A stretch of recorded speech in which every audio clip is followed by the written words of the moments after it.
Hi, everybody. What do you think of when you hear chimes?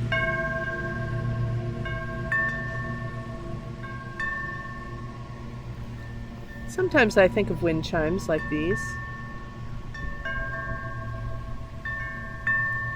Often I think about church bells. Do you have a favorite story or memory of church bells? There's something about the sonority of church bells ringing out over a city. I never really thought about them here in this neighborhood until they weren't here anymore. And I don't know if Corpus Christi is going to be um, putting them back, and they were just needing to be fixed or what. But they used to broadcast every quarter hour during daylight hours, and it was just beautiful. Felt very European.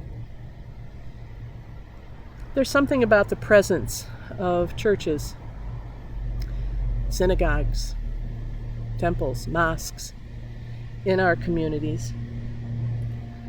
I would say probably also Zen centers and ashrams and any place that's set aside for spiritual connection with something greater than ourselves. I remember a friend of mine when we were getting ready to sell our church building 6 years ago. He said, "You know, one of the things that I love is that you're selling to another church, and so every time that I stop at the stoplight out front here," he said, "I'm reminded that Jesus' presence is here in the city. And that will continue now because you've sold to another church." I think about things that remind us of Jesus' presence or Buddha's presence or God's presence or the Spirit's presence around us.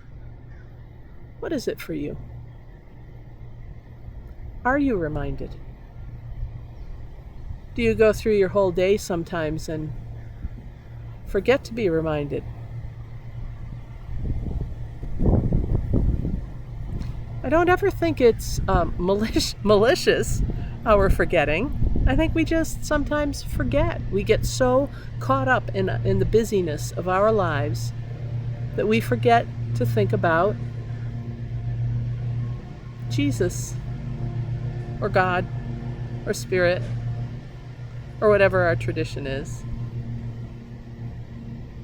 Now, those of you who know me pretty well, you know that I'm going to tell you to get a 3x5 card and write Jesus or God or something and put it up on your refrigerator or your medicine cabinet or next to a clock that you look at regularly so that you'll be reminded. It's a good thing to do. It's an easy way to handle that being reminded part. But another thing to do is to just pause in your day like you are here. I'm very, very grateful that you're here because you know what? It's not just a spiritual discipline for you, it becomes one for me too. My commitment to doing these little 5 to 10 minute reflections is a spiritual discipline. I can't believe some of you are still watching because I think I'm just opening up my crazy mind to people. It amazes me that anyone would want to know what's in there. But I think the more that we can routinize, habitualize some of our spiritual practices, the better off we'll be. I'm not going to pretend to tell you how to do that or what yours should be. That's totally between you and God. But I hope that today you will give it some thought.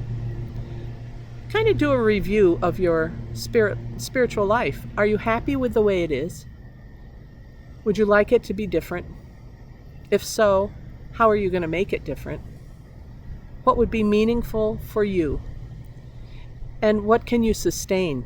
Anybody can go out and do, for 4 hours I'm going to go out and meditate and walk and appreciate God. Yeah, that's good. But what can you do that you can sustain?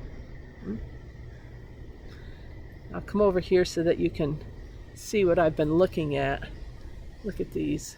Look at these roses. Aren't they just beautiful?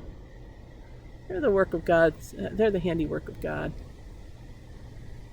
They predated me in this property 8 years ago. They're still here. I haven't done a thing. So God is all around us. We need to find routines that will help us to remember that and appreciate it. That's my word for today. I'm Pastor Deb Swift of South Presbyterian Church, Rochester, New York. I hope you have a beautiful day, a spirit-filled day, one where you can really look at your life and think about starting a new habit that includes God. If you'd like to hear more of these prayerful pauses with the pastor, I invite you to our YouTube channel, South Church Rochester. And I'll see you next time. God bless. Bye for now.